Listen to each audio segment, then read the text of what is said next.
Sorry, everyone. Just okay. Before we begin, I want to give a couple of updates, first of all, because last review I was kind of exhausted, and I've also been dealing with other stuff, but because I'm not as tired, I do want to take the time to point out that I did see the MLP movie, and I thought it was good. But maybe I'll do my own review of it, but then again, it'll probably be an incredibly long video to condense like a movie that's like an hour and a half long. But as a whole, I really enjoyed it, and I think some critics are kind of taking it a little too far. And one comment I saw on Rotten Tomatoes, speaking of that movie, said it has animation that is worse than the Emoji Movie. I am not kidding. Ugh.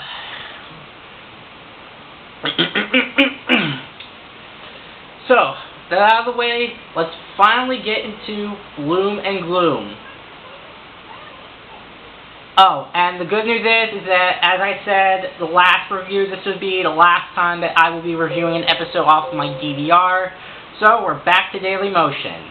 Thank God. So this episode starts out with the CMC meeting up for Clubhouse and... Hold on. Come on. As I said, I pretty much... So, like I said, I haven't really updated in a while because I'm kind of faced with some personal issues right now. How? Because it's...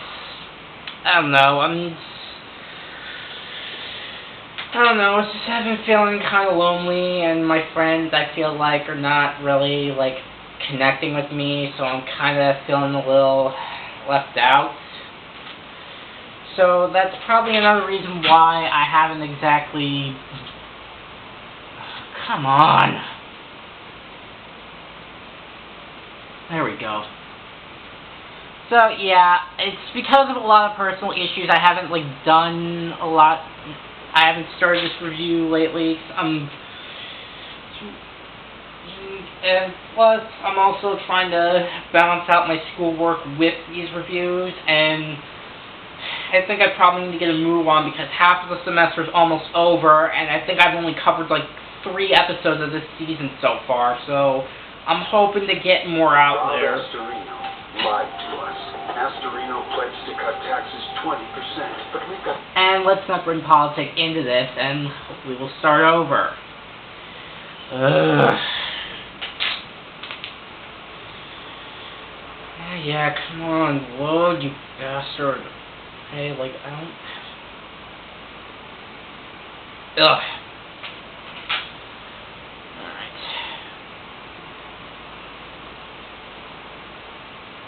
Alright, let's try this again. So, what I was gonna say before the video got cut off was that the CMC discovered that Apple's cousin, Bad C, got her cutie mark, which is indicated by a pair of scissors.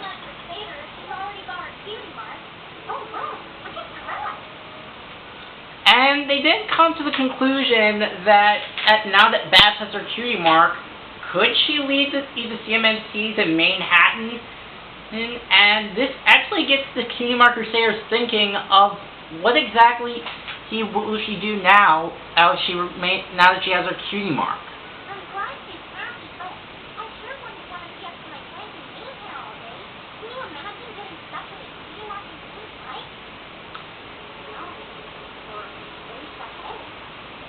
This is actually where the development of the cutie mark actually comes into play, where it's not really addressed all that much if you got something that you weren't really fond of, and it also really addresses how that all of us really want something to do with our lives.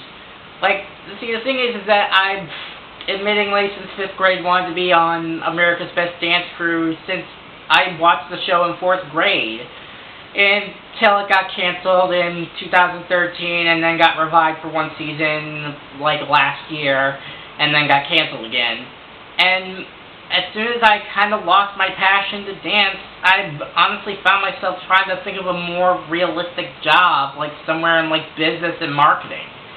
And that's honestly how all kids are like, where they want to have this big dream, but then ultimately they realize that it can't be all that easy, and they usually have to stick with something that's more realistic.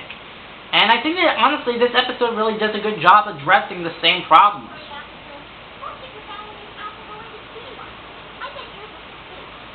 But then later that night, Apple Bloom starts to have anxiety about what her cutie mark would be like whenever she gets one.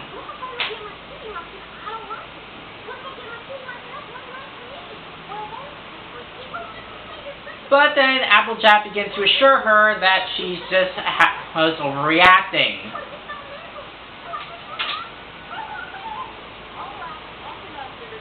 Hold on. There's no pony's gonna make you move out.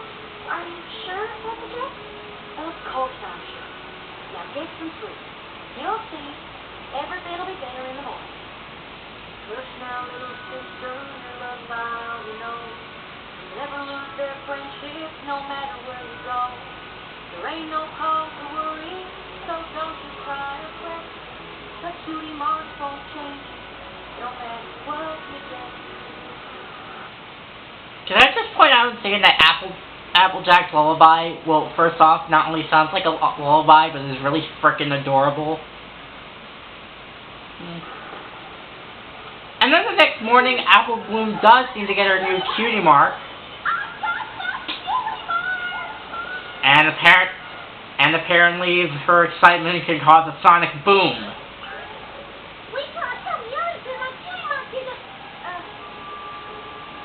But Apple Bloom realizes... I have no idea what it means. I don't know what it means. And then this pony shows up. It's been done. I can retire. And what exactly... So what exactly is... Here's what Republicans and Democrats... Oh good, this is the same problem I've had all the way back when I reviewed Over a Barrel. So yeah, it seems this old pony retires from what exactly? Infestation? You mean like parrot spray? See, any pony with a trombone can get rid of parrot spray. I'm talking about the serious stuff. Oh, by the way, nice callback to Swarm of the Century.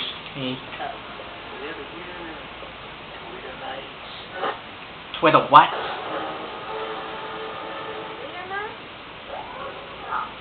Pet ponies like you and me are the only thing keeping these live wires from destroying power pedestrians. Pet ponies? It's no easy trade. Even the best of them yearn for the day they can move on to greener pastures. So now that you're here to take over, my day has finally come. And... It's over? You're going to need to stop repeating everything I say. Pay attention if you want to learn anything. I'm sorry. I guess this just wasn't what I was expecting. But don't worry. With a cutie mind like that, I'm sure you got the touch. The touch? Oh, sorry.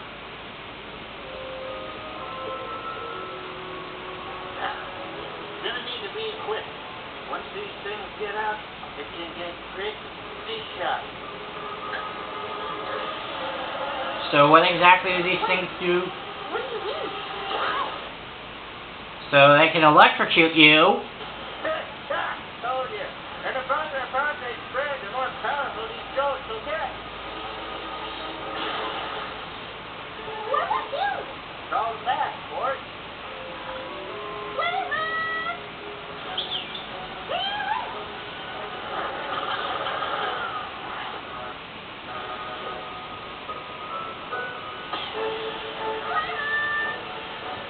So basically this is like a combination of fighting off lightning bugs. And of course when Apple Bloom's about to go see her friends, guess who the hell shows up? Yeah. Oh hey! Hey, but isn't Bitch Face McGee? It sure is. Ew. I might have known that that was the worst cutie mark ever.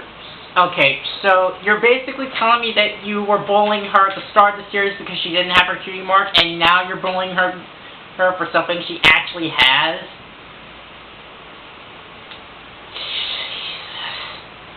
But then again, there's going to be some discovery that we'll know about Diamond Tiara about 14 episodes later, but we'll get to that when we get to that. Until then, up yours, you snot-nosed brat.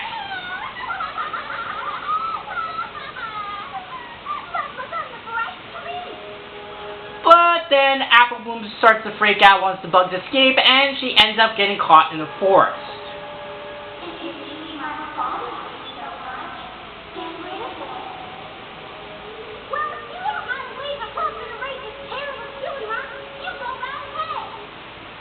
I'm actually kind of wondering, aside from Starlight's magic, how exactly does one remove a cutie mark when they're not trying to raise the village of the dam? And no, I'm still not getting over that.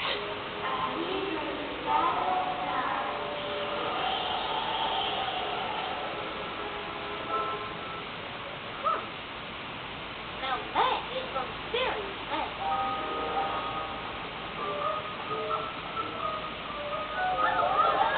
But then things start to freak out when, oh wait, I think I might have skipped it, that apparently the bugs that Apple Bloom kind of let off the leash end up destroying the entire town.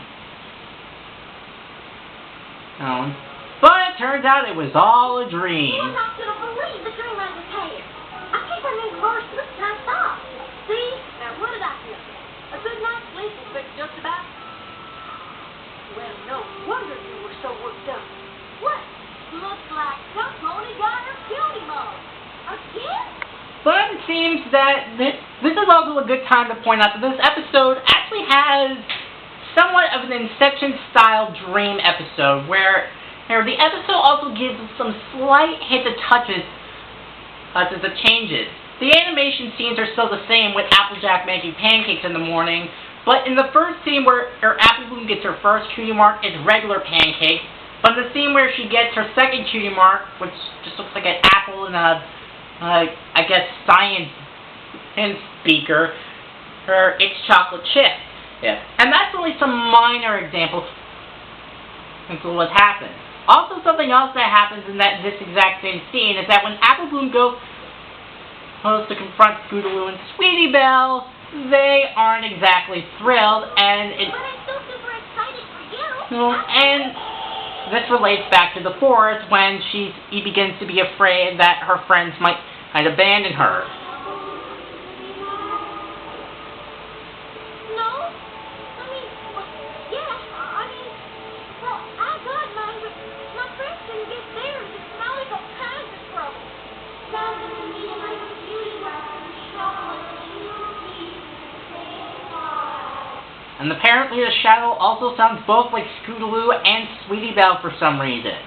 I mean, this is also another thing I like about the dream sequence, where it also gives all the hint of anxiety that one always feels whenever they achieve something. Whether it feel of regret, feel of abandonment.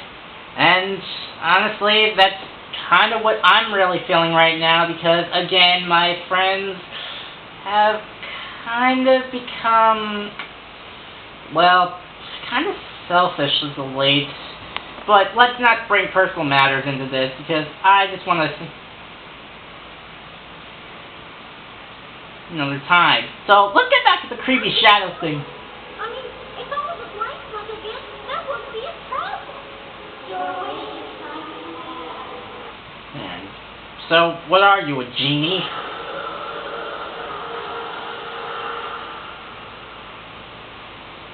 But it seems... Hey, Apple Bloom, why do you want to meet here? Well, our spring point had to meet somewhere. Actually, Apple Bloom, we both sort of got our cutie marks. You did? What are they? Oh, we don't have time to go into all that. And we certainly don't have time to... Rob Astorino. Oh my god. So, yeah. So, just when you think that things possibly couldn't get any more atmospheric and a little bit disturbing. It's somewhat revealed that Apple Bloom begins to have anxieties of if Scootaloo and Sweetie Belle get their own cutie mark, and once again, they don't want to spend time with her anymore. And that's kind of honestly what it's like in real life, where you think that you have some but once your friends kind of achieve something else, they don't want to be your friend anymore. So. Oh, we don't have time to go into all that. But we certainly don't have time to hang out in an old clubhouse. Yeah, we've got responsibilities now. But maybe we'll see you later. And then the next morning we have, once again, more subtle changes, only this time it seems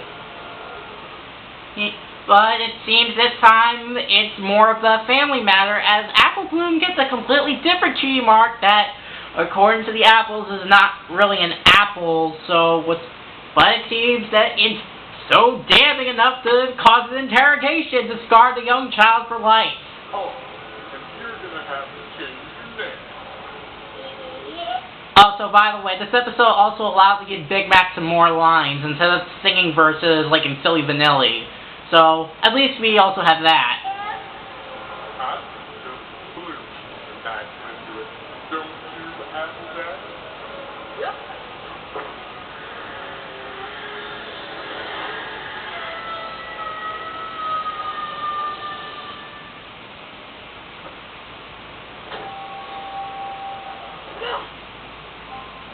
I never thought I'd be so happy to not get these marks.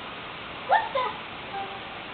But then, suddenly, Apple Bloom begins to have multiple cutie marks, including one of her own face that pulls a trope out of Stephen King, and it actually comes alive. And she begins to have more and more anxiety just building up. But then he ends up going back into the strange, mysterious forest. And the creepy voice shows up again. All right, whoever you are, I don't know what spell you went and cast on me, but I want it to stop right now.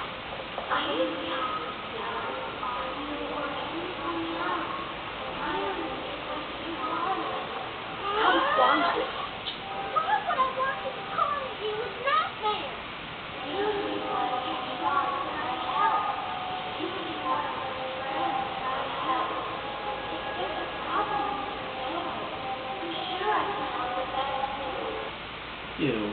Yeah, I think about what I'm just about to play is sort of like how Apple Bloom is facing her own shadow, kind of like the characters of Persona 4 have faced. Manager training? I'm sick of all these things chaining me down. I never asked to be born here.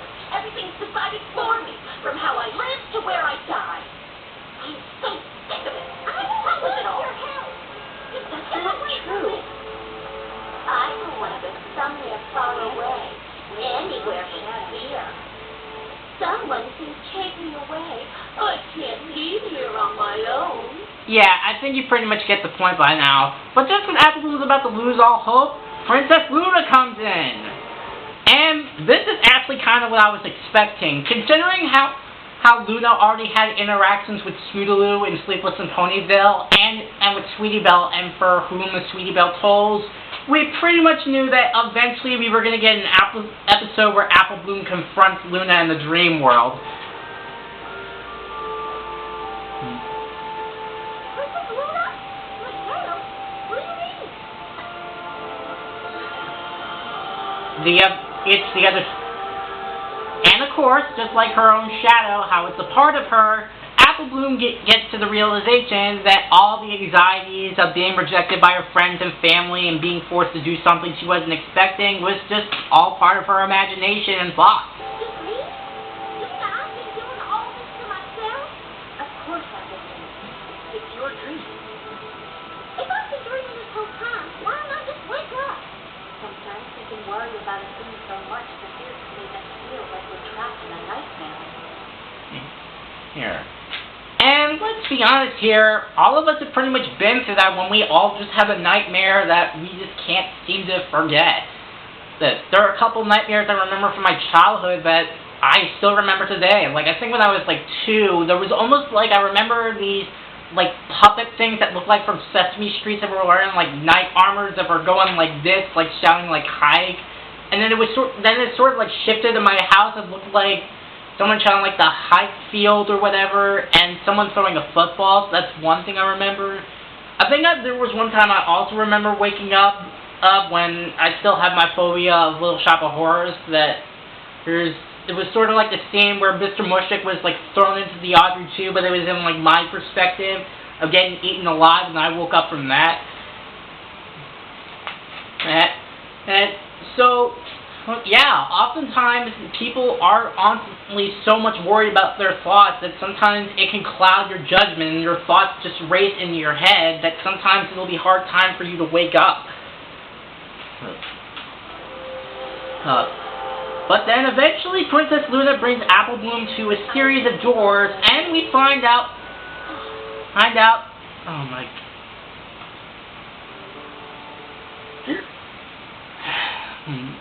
what I was gonna say once again was before we interrupted is that apparently Luna also has her powers to also bring people to other people's dreams to a series of doors where we find out that Sweetie Belle and Scootaloo have fears of their own problems of what is to be expected, or what they might think is expected from them, and showing that they just as have much concern as Apple Bloom does. Scootaloo and Sweetie Belle are having nightmares too? It's been a busy night for us all, but I think it's time to bring it to a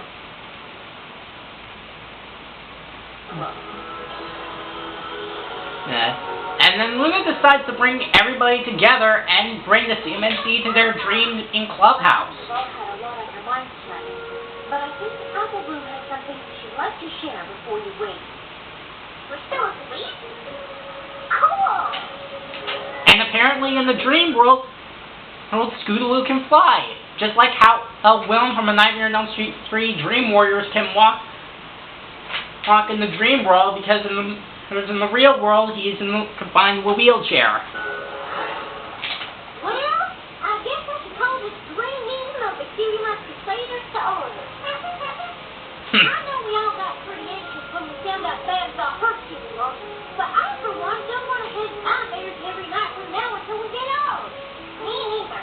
And even though we're all a little scared, a Cutie Mark won't change who we are or how every pony feels about it. It's lucky we're all scared of the same thing. That way we can stop and remind each other to just be who we are. And when the day comes that you all finally get your Cutie Mark, you can be sure they'll fit you to a T. Exactly. Do you really think that Babs is worried or scared about some of this stuff? I know. Let's put together a care package for her. That way she'll know she isn't alone. Oh, so yeah, this honestly basically proves how far the CMNC have come. They've grown all the way from season 1, how they just try to do everything to get their Cutie Mark, but now how slowly begin to realize that once they do get their Cutie Mark, what do they expect to do with their lives? But whenever they're faced, they know that they won't be alone and that they'll still be able to be in the comfort of their friends and family. So this episode pretty much proves how far the CMNC have come from season 1. I think that just because she isn't a Crusader, we can't still be friends. But, maybe we should wait until we wake up first. You have no idea. See? Now, what about him? A good night's sleep cures just about everything. I guess so. I just wish it hadn't been so exhausting. And thus, that was Bloom and Gloom. And honestly, I'm going to be honest, I was kind of a little hesitant at first. Not because I didn't like the episode the first time I saw it. It just kind of freaked me out. But after seeing other reviewers and watching this episode again, yeah, I definitely say this is another good episode. Honestly, I don't really think there's anything bad I can really think of. It's honestly kind of really relatable to understand of what Apple Bloom is going through, and it really is this understanding of what is to be expected of one wants to do with her life. Plus, the dream sequences is go way on to Inception level of what's going on, but it honestly fits depicts all the different outcomes, what one could be expected of what may happen, but it's only your thoughts that make you realize that it really is up to you, that really it's all on you, because it's all the thoughts that you think of and not what anyone else is. And honestly, there really isn't anything negative, or honestly really isn't anything nitpicky I can, though I do kind of feel that it does kind of drag at the dream sequences a little bit, because the dream sequences aren't really as interesting as they were in, say, in Sleepless in Ponyville or For Whom Sweetie Belle Tolls, but other than that, there really isn't anything negative. It teaches a mature moral, it has great amount of character development, and it's honestly really good. So, as a whole, Bloom and Gloom gets an A. Alright, so with that, I will see you guys. I'm Slickcan Gamer, and I will have to go outside to take some night pictures of the tennis court and the beach, and next time I will see you guys in Thanks for the Memories. Not to be confused with the Fall Out Boy song of the same name, Thanks for the Memories. See ya.